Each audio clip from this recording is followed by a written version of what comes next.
All right, and without further ado, I'm going to share my screen, and we'll get rocking and rolling. Isabella, can you give me sharing ability?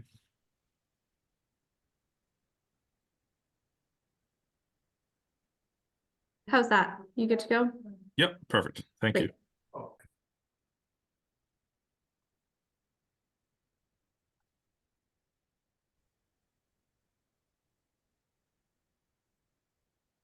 All right. Sorry, let me just move all of your lovely faces off to the side of my screen so I can see this.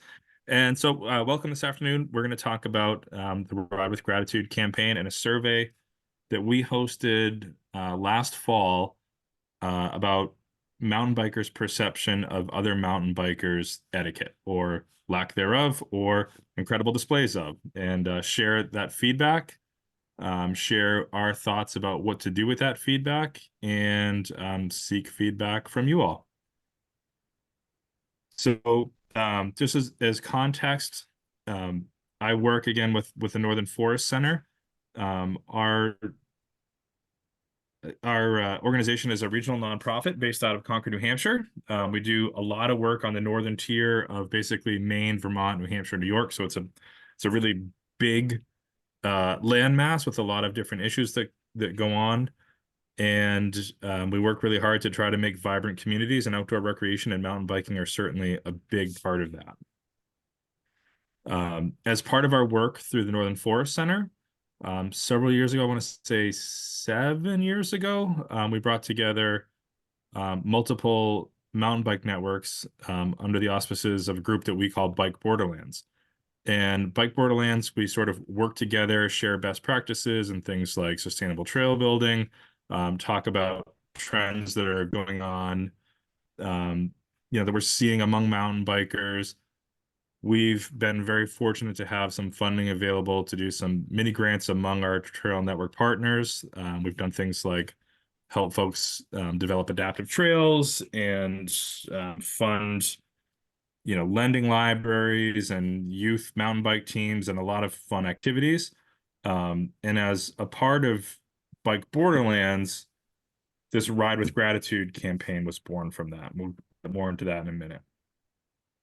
So, how was Ride with Gratitude born? Some of you may or may not recall a pretty big issue that happened several years ago with Kingdom Trails, in which there was basically a mountain biker landowner dispute. Someone just was not behaving appropriately, and whether or not that one incident um, led to this landowner closing their land, or whether it was the accumulation of lots of small cuts, the result was the closure of about 300 acres of land, right in the heart of Darling Hill and the Kingdom Trails network. So Kingdom Trails reached out to us as part of Bike Borderlands and was like, we need to do something about this. We don't want it to just come from us. We want to have a unified front about how folks should behave on mountain bikes. So we, as the Northern Forest Center, worked with the Borderlands partners. We hired a consultant, and we came up with this Ride with Gratitude campaign. And the whole idea is like, this map you're looking at here is a map of land ownership in northern New England and New York. And the overwhelming majority of land is privately owned. So had that incident started a trend of landowners closing access to trails, this sport that we all love could have easily just died. And the work of hundreds of thousands of volunteers and volunteer hours over the past, 2 or 3 decades to get mountain biking going here could have been lost forever. So pretty serious situation in our minds.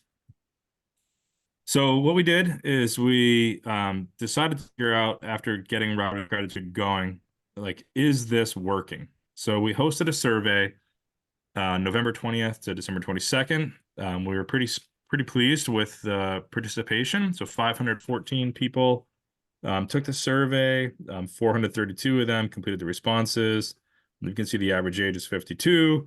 And this was the bigger picture is that these are folks that mountain bike quite a bit. So 84% of folks reported riding at least weekly. And you can see the geographic disbursement of riders on the bottom right. Let's Advance the slide, Joe. There we go. So what we got for feedback, folks basically felt that, mountain bikers are practicing good etiquette and they're good ambassadors of the sport. So there's some of the general themes that we saw. So there are a few bad apples that ruin it for everyone. Younger riders need some more education on etiquette. Strava came up quite a bit, people going out and trying to get, the fastest time on certain segments of trails, maybe not being as respectful. We loved the macho, aggro, entitled asshat quote that we got in one of the surveys. And then there was some stuff in there about e-bike rules. And just for what it's worth, of the 432 folks that took this survey, if you didn't take the survey yourself, it was a lot of like scale 1 to 5 or circle A through D, pretty much multiple choice questions, but there was a lot of opportunity for folks to leave their own feedback. Isabella did the painstaking task of extracting all of those pieces of feedback into a Word document that ended up being 24 pages long. So obviously a lot of impassioned opinions about riding, and we think that's awesome. People, the reality is like people care about this sport and they want to do the right thing is my big takeaway. So of the folks that took the survey, we asked over the past 2 years, and we asked the past 2 years because that's how long Ride with Gratitude has been around. Have you noticed a difference in how mountain bikers behave? Keep in mind this survey came out in the fall of 23, so 2 years ago we still would have been sort of in the height of COVID in 21. But most folks reported seeing, 49% of folks noticed some improvement. They're unsure though at the bottom was like 28%. And I think that makes sense when we think about how many people started mountain biking during COVID.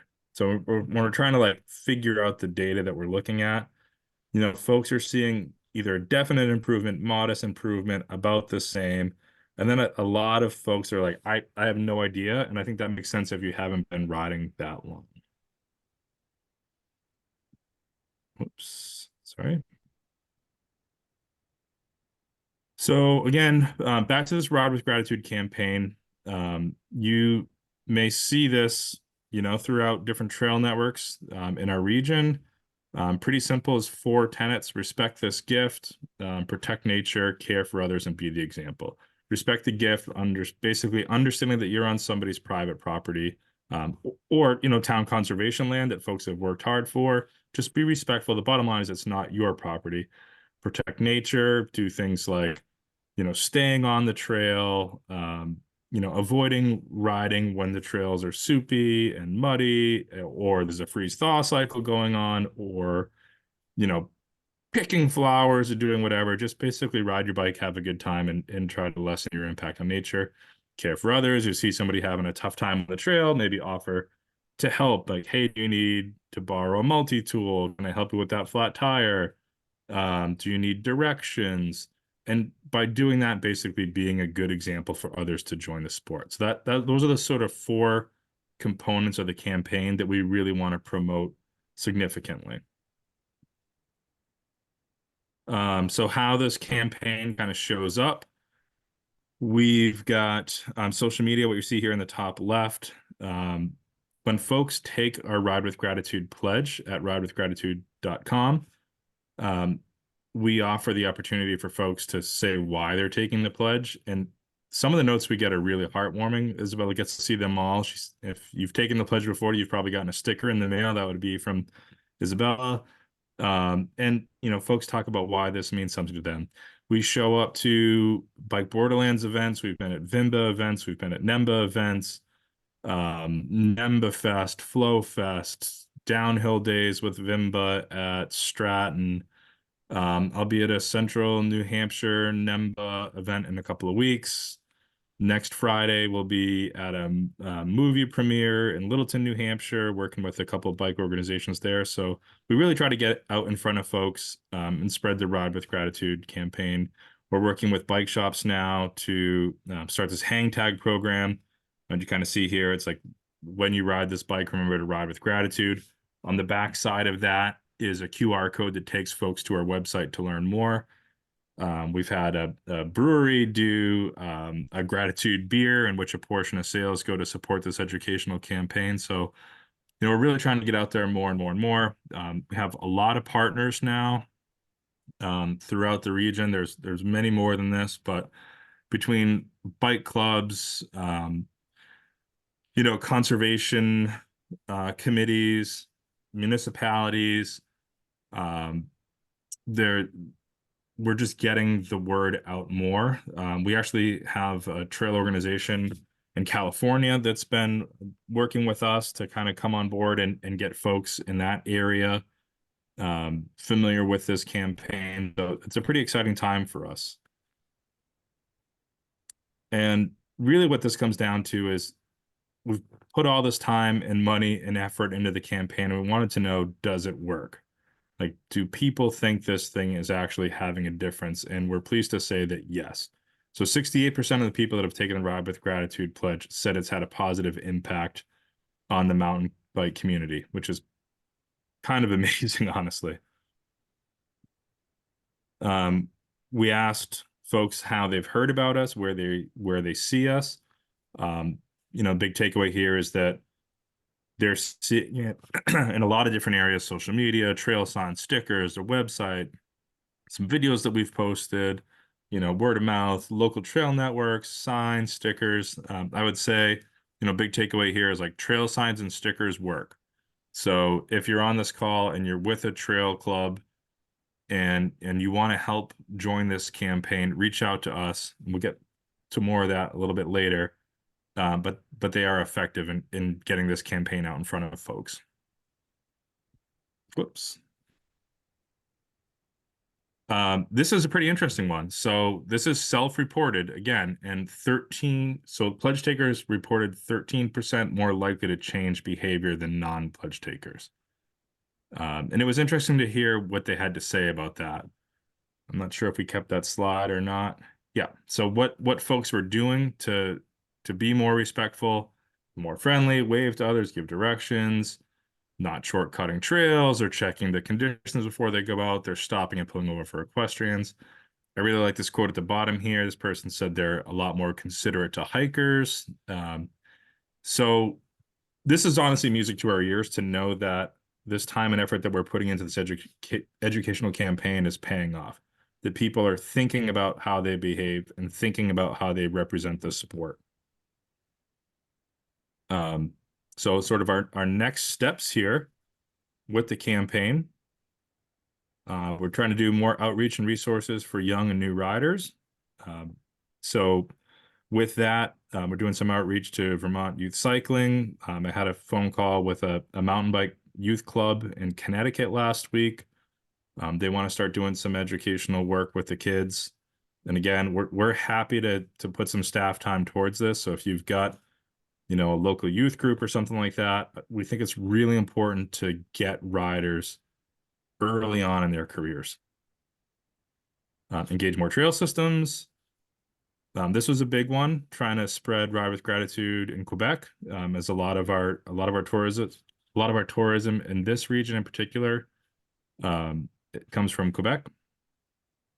More education on e-bikes. I know this is a hot button issue, and rules vary sometimes even on the same trail network, depending on who the landowner is. But just education in general about what an e-bike is, what it isn't, what are the differences between the classes, and then maybe providing some guidance to trail organizations thinking about what policies could or should be. I think, the reality is those bikes are out there and we need to stay on top of this issue pretty quickly. My personal take on it is that Ride with Gratitude is key towards e-bike education. If folks are caring for one another, respecting this gift, caring for nature, what you're on shouldn't matter. If you're riding respectfully, what you're riding really shouldn't matter that much. Celebrating newbies who need help learning the sport, instead of shaming Joey's or, Jerry of the day kind of posts that seem to be all the rage on social media. let's build up people who don't really know what they're doing and be friendly and welcome them to the sport. Share specific ways people can ride with gratitude. So on this note, our team has been working to produce a series of reels that we're going to release in the month of May. And our goal, which is pretty ambitious, is one reel a day for the month of May.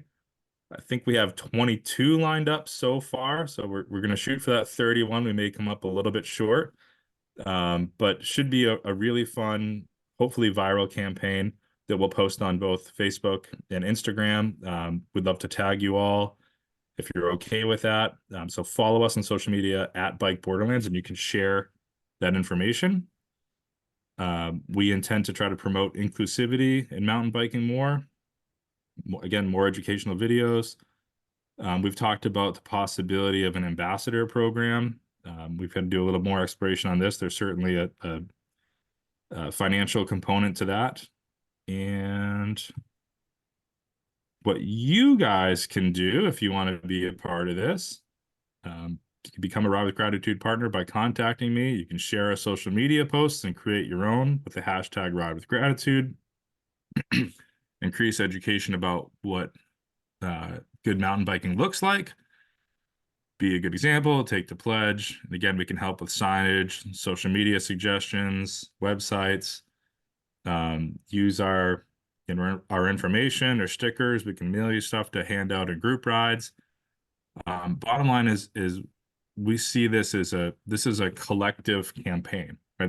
We don't want this to be Northern Forest Center pushing something out there. Our hope is that this has some grassroots buy-in and that people see the importance of it. Again, going back to that concept of mountain biking takes place by and large on other people's land. There's not a whole lot of people that own a mountain bike that only ride it on their own property. And so finding a way to have this sport, be respected by landowners throughout the region and be welcomed by conservation commissions and to have a reputation of being a responsible outdoor recreation user group is super important for the future of the sport.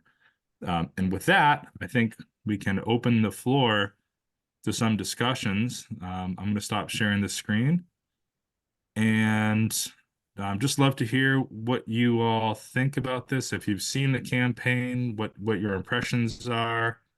Yeah, this is time to chat.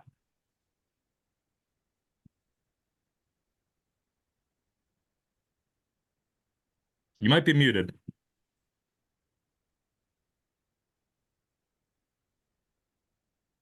Hey Joe, you know, I I know you personally, and I've known you since you got involved with this program, and I'm a huge appreciator of what you guys are trying to do with the Ride with Gratitude.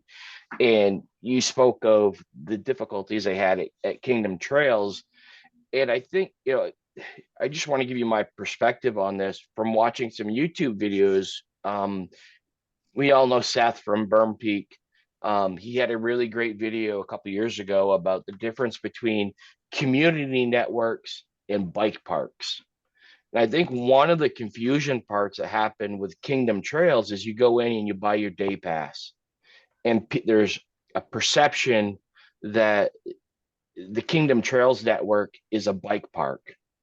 And when people are out there recreating, community people are out there recreating on these community trail projects, uh, tra- networks, excuse me, and they come across the hiker, the equestrian, people doing something other than biking, they cop an attitude. And I think there's a little bit of education of those that come from outside the area where bike parks are a little bit more prominent than they are here in our locality.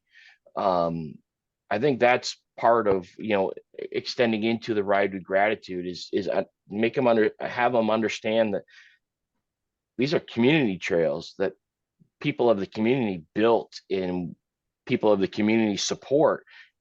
Don't do anything to F it up for the rest of us. You know, I don't know if that helps. Yeah, I think that's a good point that maybe, I would agree that I think a lot of our trail networks um are actually managed by, you know, folks that are primarily interested in mountain biking. But almost all of the trail networks that we work with are actually multi-use trails. And that may be something that we could promote a lot more. Like, don't be surprised to come around a corner and see somebody, walking their dog, walking their child's, horseback riding, picking fiddleheads in the spring or something else. So that these are snowshoeing trails as well as fat biking trails, that they're Nordic skiing trails as well as fat biking trails. So yeah, thank you for that feedback, Arthur. Morgan. That was a wicked good point, Joe, that you just made about that's something we're struggling with in the Randolph area is in Rochester, just the ridgeline perception of our trails being for mountain bike use only. We just had a big logging operation done in one of our town forests that we share.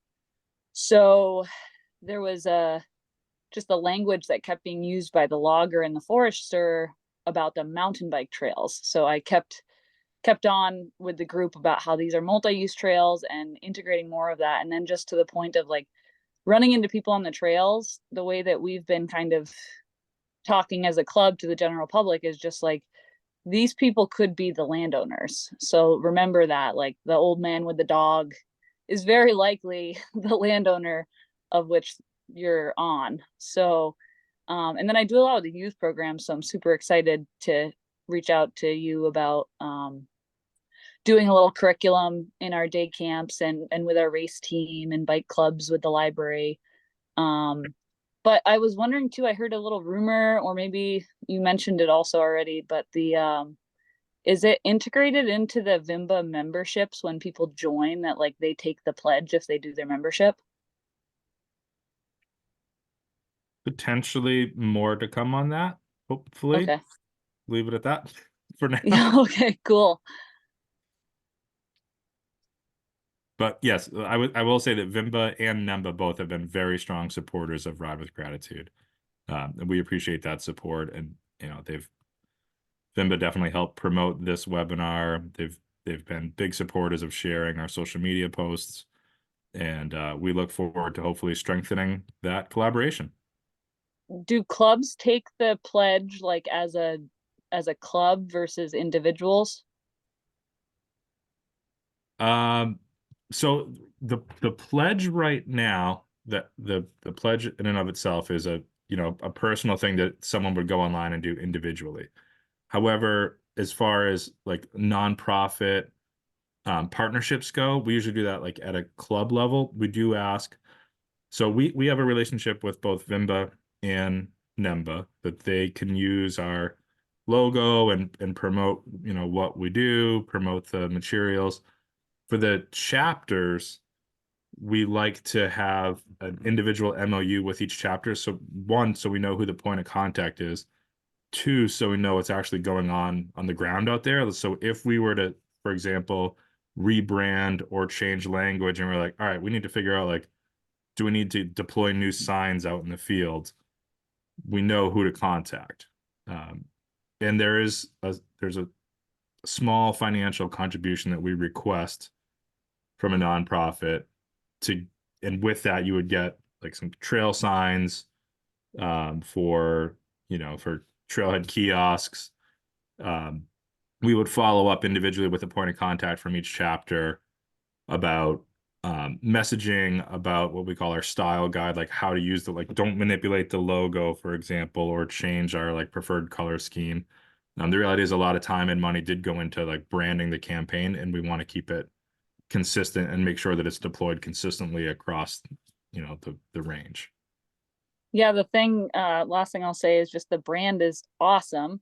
And I will say I wear my hat all the time, and people do recognize it right now in Vermont as more of a Kingdom Trails based thing. They're like, oh, that's Kingdom Trails. And it's like, well, kind of.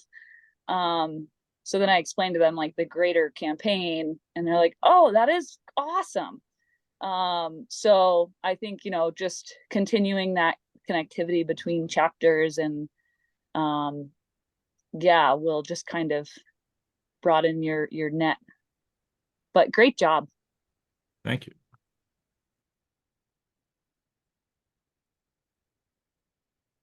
Any other feedback from folks?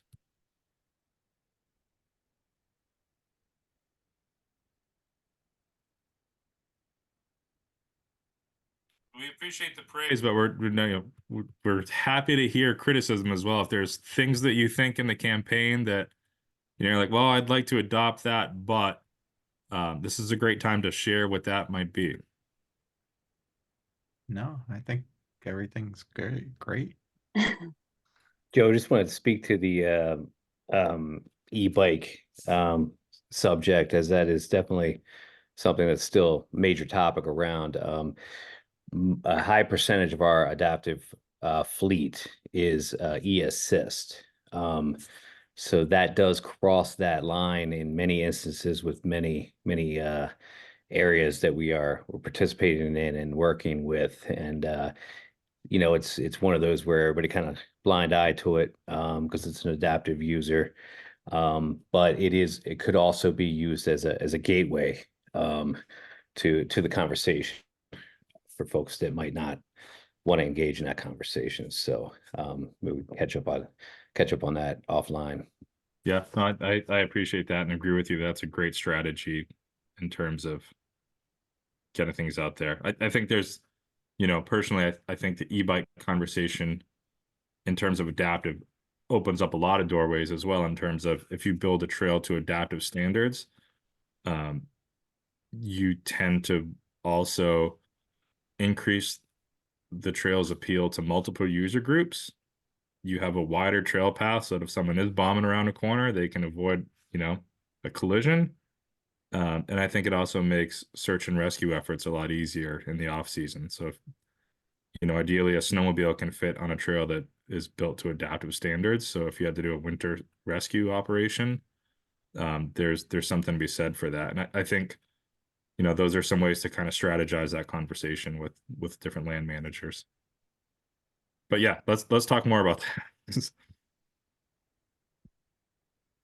And Joe, to double back on, to add to that, I think education of the different classes of e-bikes is really important too. As we age and we're not able to ride like we used to, the assist e-bikes are huge for allowing people as they age to continue doing a sport that they really, really like. And I had the privilege of riding with an older gentleman when you guys hosted the event in Gorham, and he was riding an e-bike, and that made all the difference for him to be able to keep up with our group, just because he needed that little bit of assist with climbing the hills and um you know so I just think education is really, really key on getting trails to be more friendly to e-bikes. Yeah. Well, I can speak to that personally. I mean, I'm a chapter president here in Southern Hampshire, and I have a medical need. I'm awaiting a hip replacement, and if I couldn't ride a pedal assist, I would not be riding any longer. So, I mean, from a NEMBA perspective, I'm kind of, we use the example, we're using me as an example now to open that conversation at certain places like the Fells down in Melrose. The DCR is very not open to having conversations. And we were going to have a board meeting there this past fall, and there was going to be a pre-board meeting group ride, and Nicole Friedman, our executive director, was like, hey, we want you to come to the ride. And I said, well, that's DCR, and I'm not going to bring my e-bike down there. And she's like, well, you have a medical need to ride your e-bike. And I said, well, if we're going to broach that conversation with them, then that's that's fine. And so this all this is a perfect example of ways, there's, inclusion, medical need, this is the time, to have these conversations, so people need to stop being afraid to have those e-bike conversations, and just have the conversations. So Yeah, same boat as Chris. I've had a deteriorating knee for decades.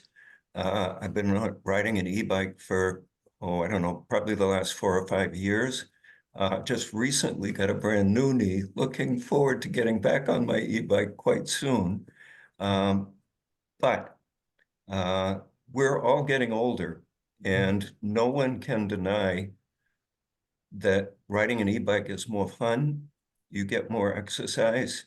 You're probably going to ride it more often. But the key, as someone else mentioned earlier in this meeting, is how you relate to other people on the trail. yeah, Most of the time, people that I encounter on the trail, and I'm one of the people that stops and talks to everyone, don't even know I'm on an e-bike yeah, because I don't push it. If I'm following a bunch of people up a long hill on a dirt road and I'm on my e-bike, I could pass them, but I don't. yeah, I might catch up and talk to them.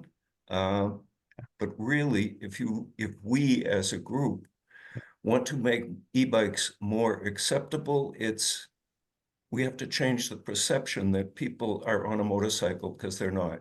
yeah, no. Well, and it's just circle back. It's riding with gratitude and, setting an example, and I mean, uh, just being in the role that I'm in, I've had to, defend that, NEMBA even accepts people that ride e-bikes, like I've had people not want to come and ride with us because they're like, oh, we heard that, NEMBA doesn't accept people that ride e-bikes. I'm like, well, no, that's not true. So there's some culture change that has to happen, and I think there's a lot of promotion, and using Ride with Gratitude as part of that, I think is you know we can do that, so I think that's a really interesting point, Chris, on using Ride with Gratitude to promote the ethical and moral implications of e-bikes, because it is such it's a huge driver for what can make people. I can go ride with my dad who's in his 70s and we can be riding the same stuff and it's amazing.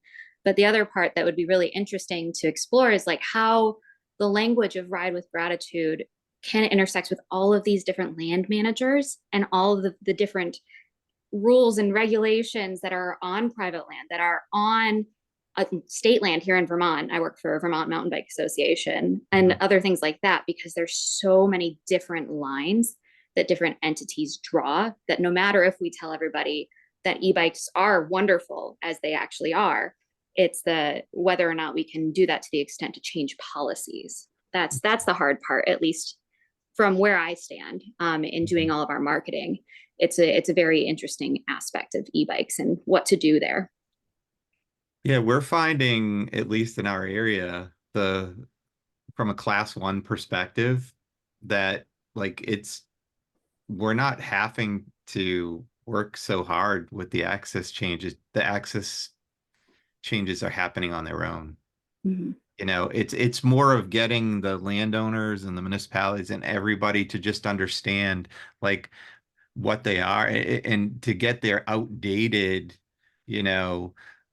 laws changed, like to get them, to get class 1 bicycles to not be classified as motor vehicles, like to get their codes updated, and that's really what it's coming down to, is like separate or redefine motor vehicles to separate out, like literally like and like 2 towns up from us in Merrimack. Like they're like, yeah, hey, just so we got a note, like, hey, just so you know, town code's now updated so that like class 1 and is now updated so that class 1 pedal assist bicycles are now allowed because they're no longer classified as a motor vehicle, Yeah.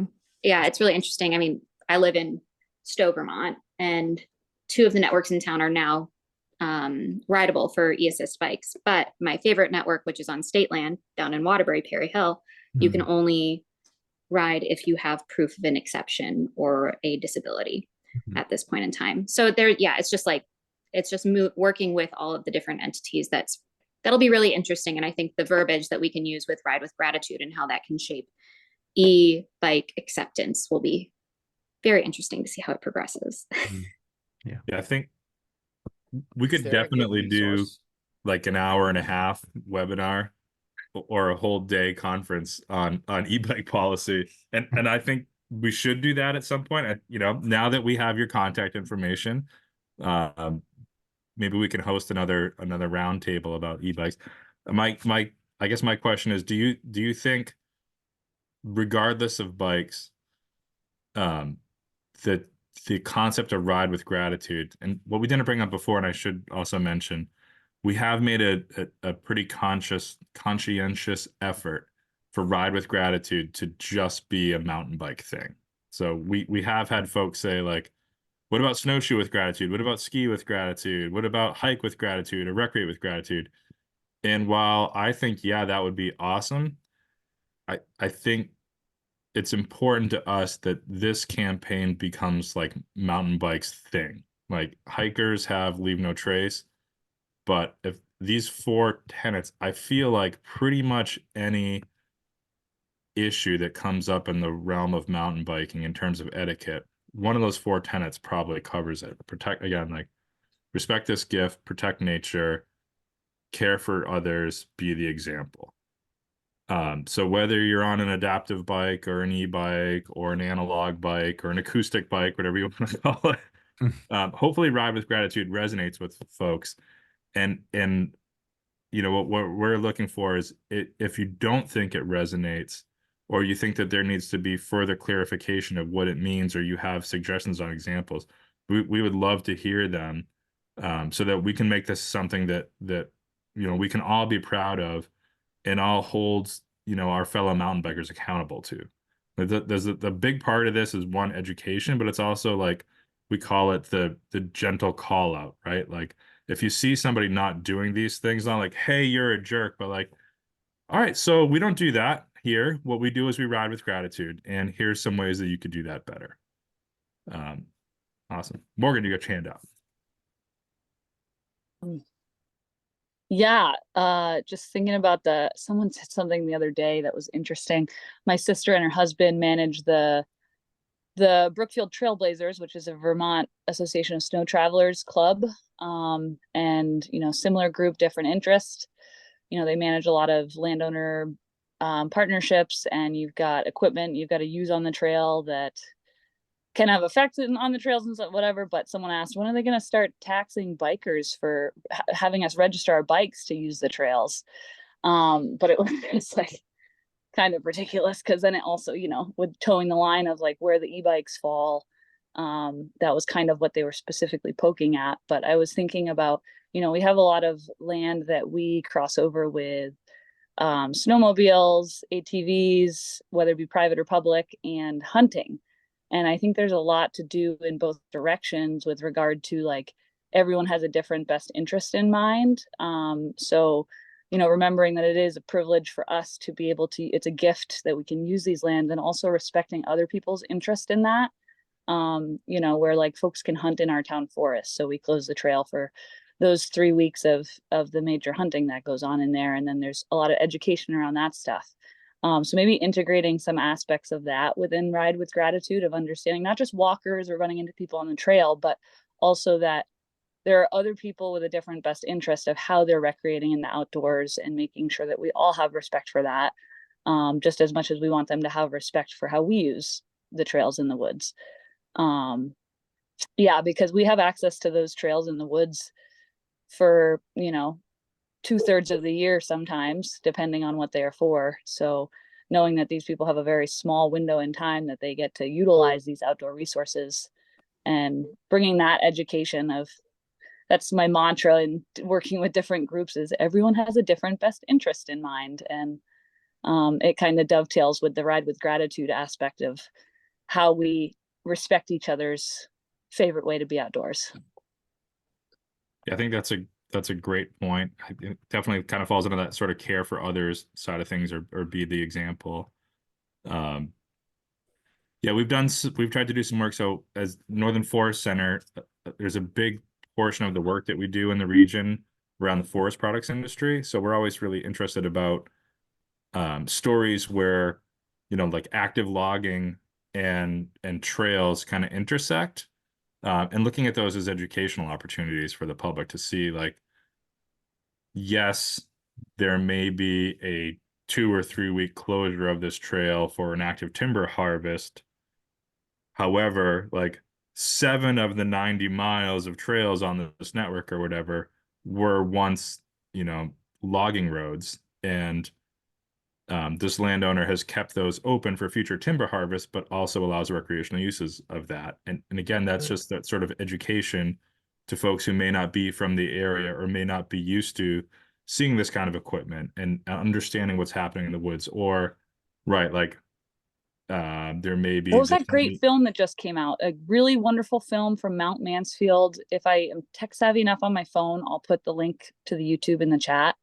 Great film just came out about the timber industry. And sorry to interrupt you, but Abby Long was in there, and she touched on the work that they're doing in Kingdom Trails. If you come upon a timber harvest, just like you're saying, there's a sign there so the person from Boston doesn't think this is a deforestation project. Yeah. I'll try to put it in the link or in the chat for folks right now, but it's a great film, and we're trying to show it at our local theater in town and get possibly Ride with Gratitude to come, and local foresters and Conservation Commission to have a public conversation around, the different best interests. Send the invite. We're there. Sounds good. Other thoughts this evening?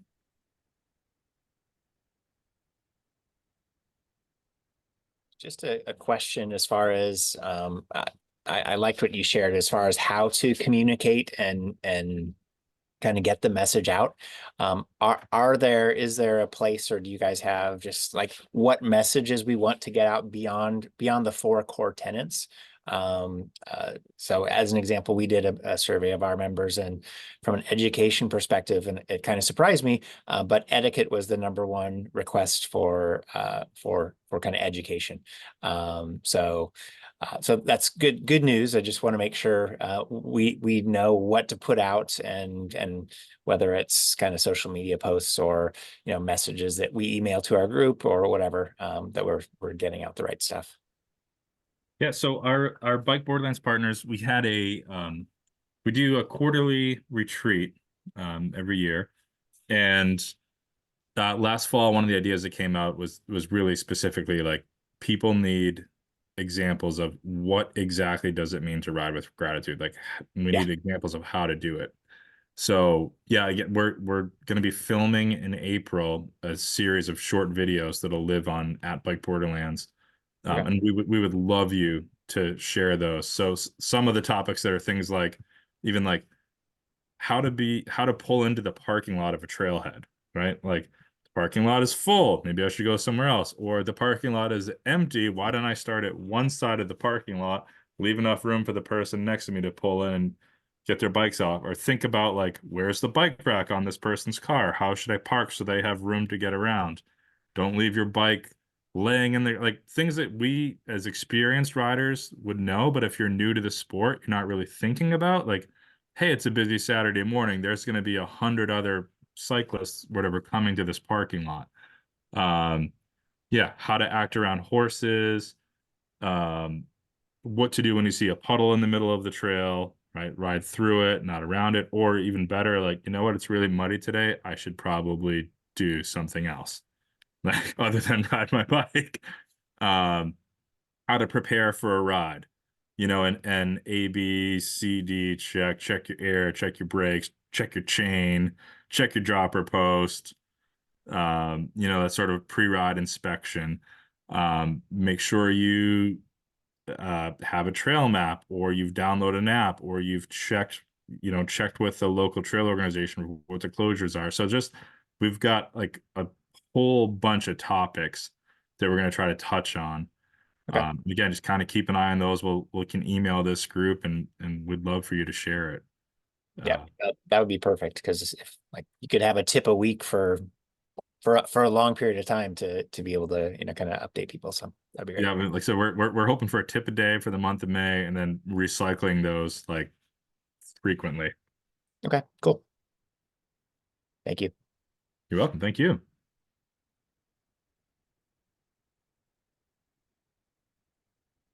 All right. Any other thoughts from the group? Well, if you're with a trail organization that's not a part of Ride with Gratitude, or you know a bike shop that you think might be good to help promote this, please be in touch with me. Send contact information. We'd love to reach out to them and start spreading this campaign far and wide. I really appreciate you all taking the time, especially on a Monday afternoon, after losing an hour of sleep this weekend, to come here and share your ideas. Really, this is a community education program, and we're really pleased to have you all on board helping share this. So thank you so much. Thank you. All right. And remember, if you haven't yet, take the pledge and follow at Bike Borderlands. All right. Take care. Thanks, Bye, everyone. Carol. Bye. Thanks, Joe. You're welcome.